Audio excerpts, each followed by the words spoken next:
Every church has a secret. Not hidden in the walls, but sitting quietly in the front row. This is not a story about sin. It is a story about silence. Listen carefully. People called her a blessing. They said it in church corridors. They said it in whispered admiration.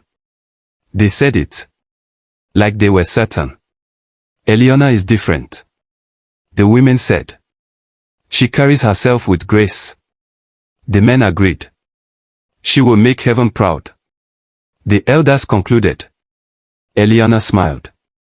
Every time. Because smiling was easier than explaining. She was the pastor's daughter. Pastor Gabriel Stone. A man known for firm sermons and soft prayers. A man who preached holiness without raising his voice. A man whose daughter never missed a service.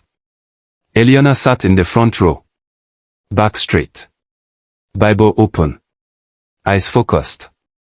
When her father spoke about purity, she nodded. When he spoke about truth, she took notes. And when he said, light always exposes darkness, she wrote the sentence.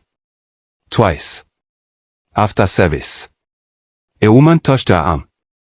You inspire my daughter, the woman said. Eliana replied gently. I only try to obey God. A young man asked shyly. Can you pray for me? She said. Of course. Hands joined. Heads bowed. No one noticed. Her hands were shaking. At home, Pastor Gabriel spoke proudly. You see how they look at you? He asked. Eliana answered. Yes, Papa. You are proof. He continued. That discipline works. She nodded. Then he added. God will reward you. She smiled again. Because smiling was still easier than confessing. At midnight, the city changed.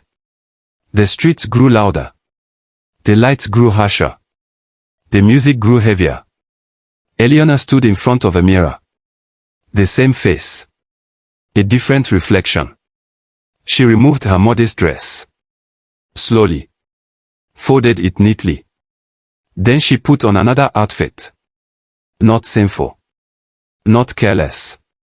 Just unseen by daylight. She looked at herself and whispered. Just one more night. She always said that. The club manager greeted her. You're late, he said. She replied calmly. I'm here. He smiled. You're the main draw tonight. She didn't smile back. When she stepped onto the stage, the room reacted. Not with love. With hunger. Someone shouted her stage name. Someone else clapped too loudly. A man leaned to his friend and said, That woman is dangerous. Eliana danced. Not wildly. Not desperately. Precisely. Like someone counting seconds. Instead of enjoying them.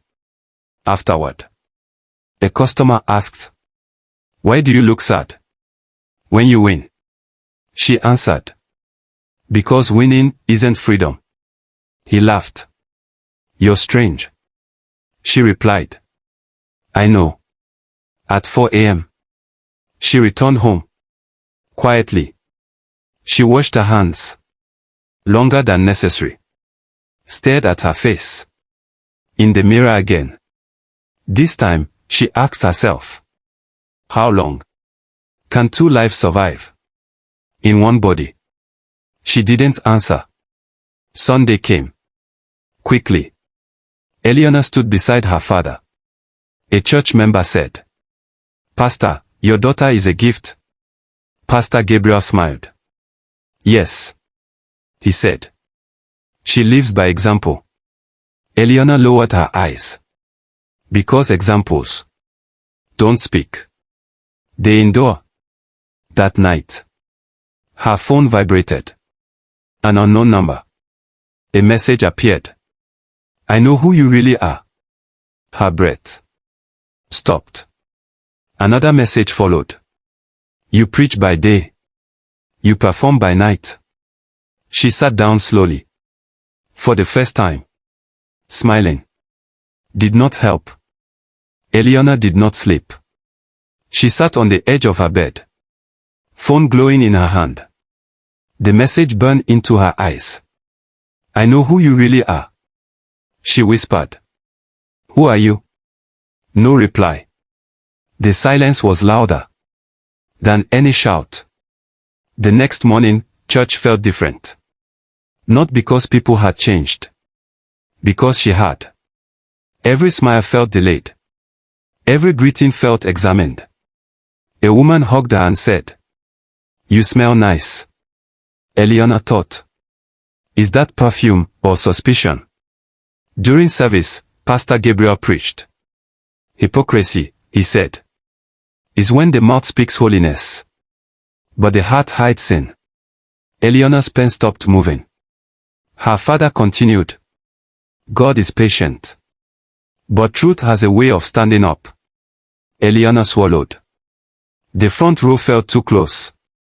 After church, her father asked, You're quiet today. She replied, I'm just tired. He studied her face. Rest, he said gently. You carry too much responsibility. She wanted to say, You have no idea. Instead, she said, I will. That night, the club was louder than usual. The lights flashed harder. The music pushed deeper. Eleanor danced.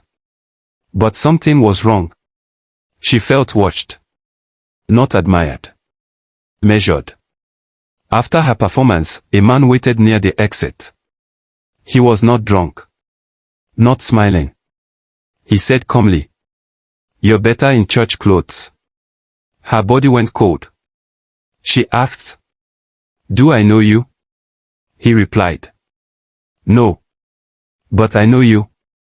She took a step back. He leaned closer and whispered, You preach discipline. You dance desire.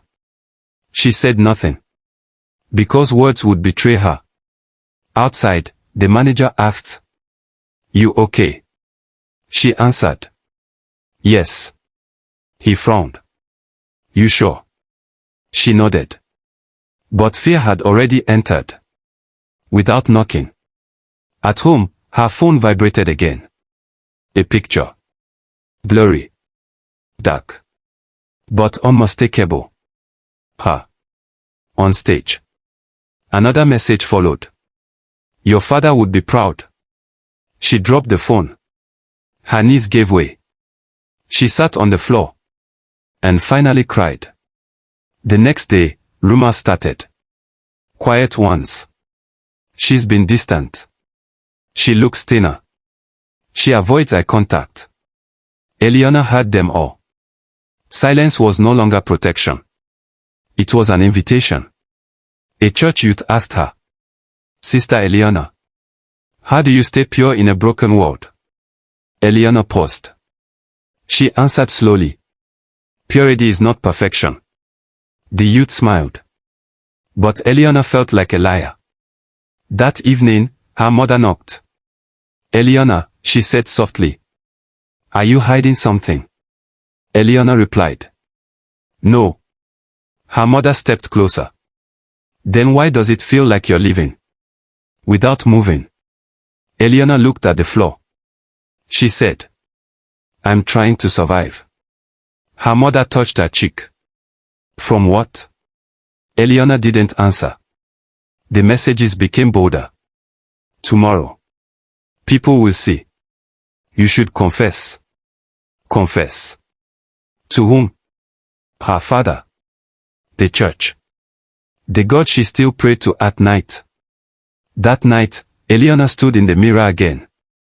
But this time, she did not change clothes. She looked at herself and said, Which one of us is real? No answer. Because both were. Sunday arrived. The church was full. The air was thick. During announcements, a phone rang loudly. Gasps. Someone whispered. Is that? Eleanor's heart raced. But nothing happened. Yet. After service, her father said, "You lead prayer next week." She froze. He smiled. "They trust you?" She nodded. Trust. The word felt dangerous. That night, a final message came. Next Sunday. Front row. Attached was a short video. Unsent. Unreleased. Paused. Waiting. Eleanor whispered. God. What do I do now? And for the first time, she did not feel forgiven. She felt chosen. For exposure. Sunday came too fast.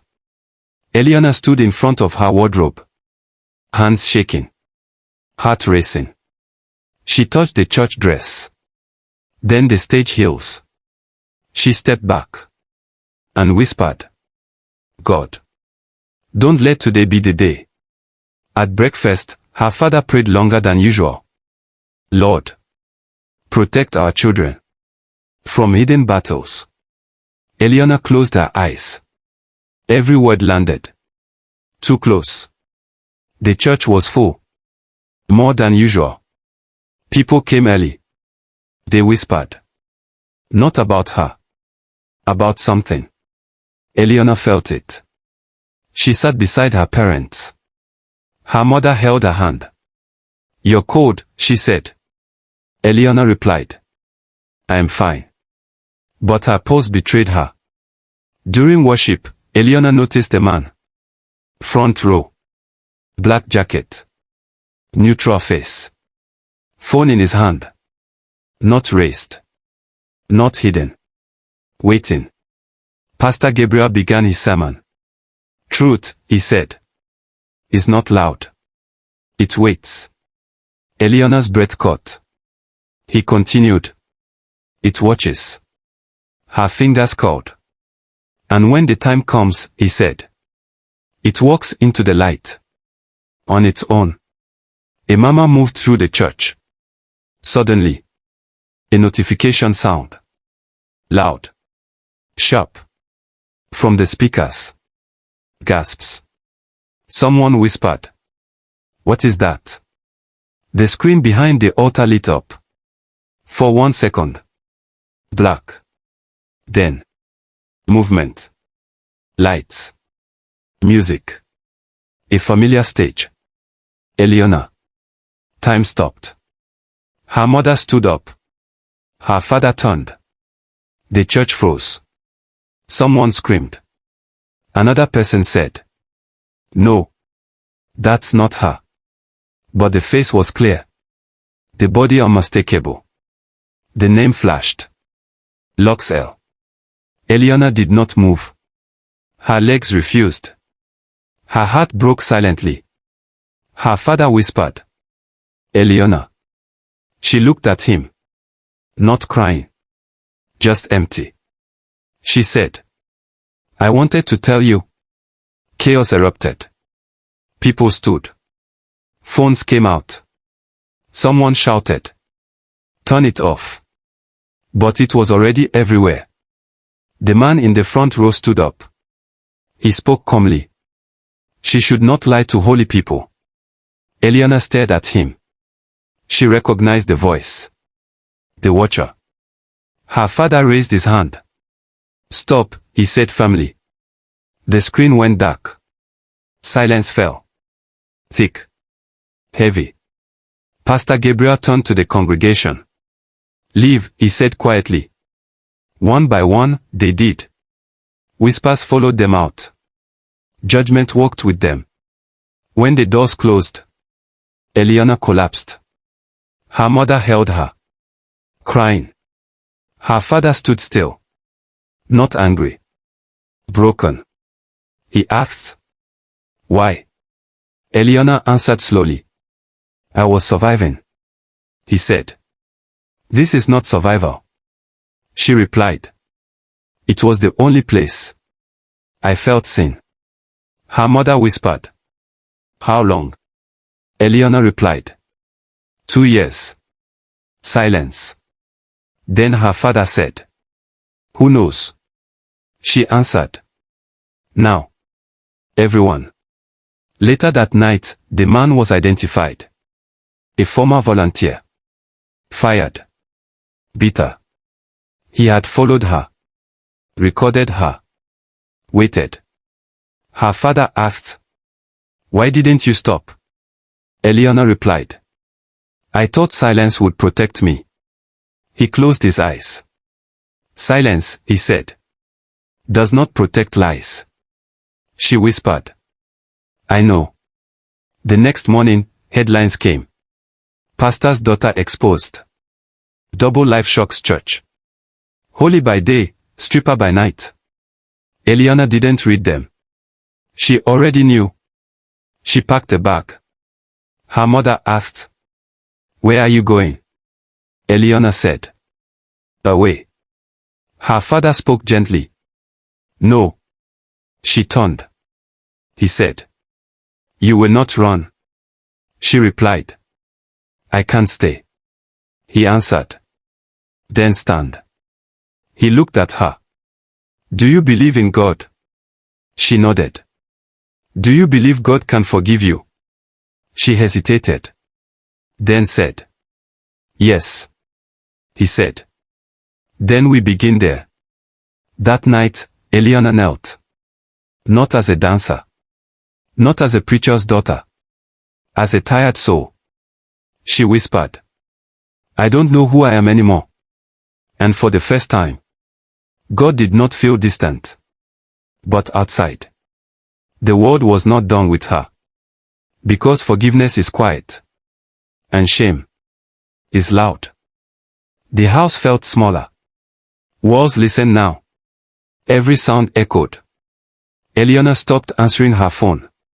Messages piled up. Some said, we are praying for you. Others said, how could you?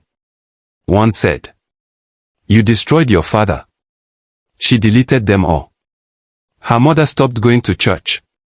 People stared too long. Whispers followed her steps. One woman said, she raised her wrong. Her mother said nothing. Pastor Gabriel locked himself in his study. Not to pray. To breathe. He stared at the pulpit notes. The word truth circled in red ink. He laughed once. Bitter. A church elder visited. He said, we need to talk. Gabriel replied, I know. The elder said, the board is concerned. Gabriel asked, about my daughter. Or my sermons. The elder hesitated. Both. They asked him to step down. Temporarily. They called it mercy. He had punishment. When he told Eleanor, she said, this is my fault. He answered, no. She insisted. I broke the image. He said, images break themselves. She stopped leaving the house. Not because of fear. Because of mirrors. At night, she dreamed of lights. Music. Applause. Then silence. One evening, her mother knocked. Eleanor, she said. Someone wants to see you. Eleanor replied. No. Her mother hesitated. She's from the club. The woman entered slowly. Tall. Sharp eyes. Red lipstick. She said. They are talking about you. Eleanor said nothing. The woman continued. They are saying you betrayed us. Eleanor looked up. Us. The woman replied. The dancers. They think you think you're better. Eleanor whispered. I never said that. The woman leaned closer. But you left. Eleanor said. I was exposed. The woman replied. So were we. Silence. Then the woman said. They offered me your spot. Eleanor flinched. They want your story. The woman continued. Scandal sells. Later that night, Eleanor cried. Not for the church. Not for the stage. But for the space in between. Her father sat beside her. You don't belong to either world, he said. She replied. Then where do I belong?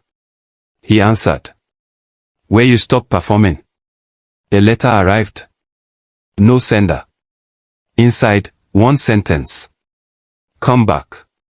The crowd still wants you. The same night, another message came. From the church board. We believe silence is best. Eleanor laughed. Everyone wants me quiet, she said. Her father replied. Then maybe. It's time to speak. Sunday came again. Eleanor stood outside the church doors. People froze when they saw her. Some turned away. Some stared. One woman whispered. She has no shame. Eleanor stepped inside anyway. She sat in the back. Alone. The worship ended. The new pastor spoke. About forgiveness. Without saying her name. At the end, Eleanor stood up. The room stiffened. Her father looked back. Fear in his eyes. She said. I'm not here to dance. Gasps. I'm not here to preach. Silence. I'm here. Because I exist. Someone said. This is not appropriate. Eleanor replied. My life never was. She looked around. You admired me. When I fit your picture. You condemned me. When I didn't. Her father stood. Walked to her. Stood beside her. He said. This is my daughter. The room broke. Some cried. Some left.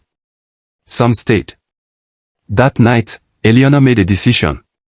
She would not return to the stage. She would not return to the pulpit. She would build something new. But the world was not done demanding versions of her. The interview request came quietly. No camera. No lights. Just a message. Tell your story. In your own words. Eleanor stared at the screen. Her hands shook. Her mother said. Don't. Her father said nothing. Silence meant permission. The journalist met her in a cafe. Neutral. Professional. He asked. Why did you do it? Eleanor replied. I survived. He asked. Do you regret it? She answered. No. Then paused. I regret being invisible. The article was published without warning. No photos from the club. No church pictures. Just words. The pastor's daughter who refused to perform for anyone again. The internet exploded. Some called her brave. Some called her a liar. Some called her a disgrace. A sponsor reached out. Then another. Then a foundation. They said, we support women with complicated stories. Eleanor replied, I'm not a charity. They said, good. We want a partner. Money entered the conversation. Not from sin. Not from salvation. From truth. Her father was summoned again. This time, not by elders. By donors. They asked him, do you stand by her? He answered, yes. They asked, even if the church falls? He replied, faith is not a building. The board removed him permanently. No ceremony. No farewell sermon. Just a letter. At home, Eleanor cried. I ruined you. Her father said. No. You freed me. The club owner called. His voice smooth. Come back, he said. We'll protect you. Eleanor replied. I don't need protection. He laughed. You think the world forgives honesty? She hung up. Blocked the number. Eleanor rented a small space. White walls. One desk. One chair. A sign on the door. Identity lab. Women came quietly. Some from churches. Some from clubs. Some from places with no names. They said, "I don't know who I am." Without applause. Eleanor replied, "Then sit." The media tried again. This time louder. She declined. Her mother returned to church. Sat in the back. Ignored the stairs. One Sunday, a girl approached Eleanor. She whispered, "I want to be like you." Eleanor answered, "No. Be someone who doesn't need to hide." Years passed. Slow. Real. Eleanor stood on a stage again. But not to dance. Not to preach. She spoke once. Only once. "I was never two people," she said. "I was one woman. In a world that sells masks." The room was silent. Not applause. Understanding. Her father watched from the back. No title. No pulpit. Just peace. And for the first time, Eleanor slept without dreaming of lights. Eleanor woke to emails. Threats. Praise. Confusion. She opened the first one. "You're corrupting faith. You're corrupting youth. You will pay." Her mother peeked in. "Ignore them," she said softly. Eleanor replied, "I can't." At the city hall, a protest formed. Signs. "Pastor's daughter lies." Shame on Eleanor. Eleanor watched from the office window. Her father said, "They fear truth more than sin." The press knocked. Microphones shoved into her face. She said nothing. The crowd shouted, "Tell us. Tell us." Her voice broke through the chaos. "I lived. I chose. I survived. That is my story." A local pastor appeared on TV. Called her a disgrace. Eleanor's mother whispered, "They forget you are still their child." Eleanor replied, "They forget I am my own person." Weeks passed. Business started. Her identity lab grew. Women came from near and far. She trained them. She coached them. She told them, "Do not hide in the light. Do not hide in the dark. Find your balance." The club owner returned. "Why won't you come back?" Eleanor smiled. "I don't dance for applause anymore. I dance for myself." Elders tried again. Letters. Calls. Threats. She ignored them. Her father said, "They will burn bridges. You build them." One night, an unknown donor appeared. "Your story inspires. We want to fund your program." Eleanor asked, "For what?" "Freedom. For women trapped between worlds." She nodded. Her eyes filled with tears. "Then let's start." Months later, the church community split. Half abandoned. Half returned with humility. Eleanor said, "I forgive. I expect no gratitude. I expect honesty." The world tried to define her. The media tried to twist her. The internet tried to label her. She replied with results. Freedom. Power. Truth. Her father, once proud, now humbled, said, "You were always the light." Eleanor replied, "No. I was always myself. And that's enough." She stood on her rooftop at night. City lights below. Stars above. Her mother joined her. "Do you regret it?" Eleanor shook her head. "No. Freedom is expensive. But I would pay it 1,000 times over." And in that moment, she realized. The world can judge. The world can whisper. The world can scream. But no one can claim your truth. If you hold it,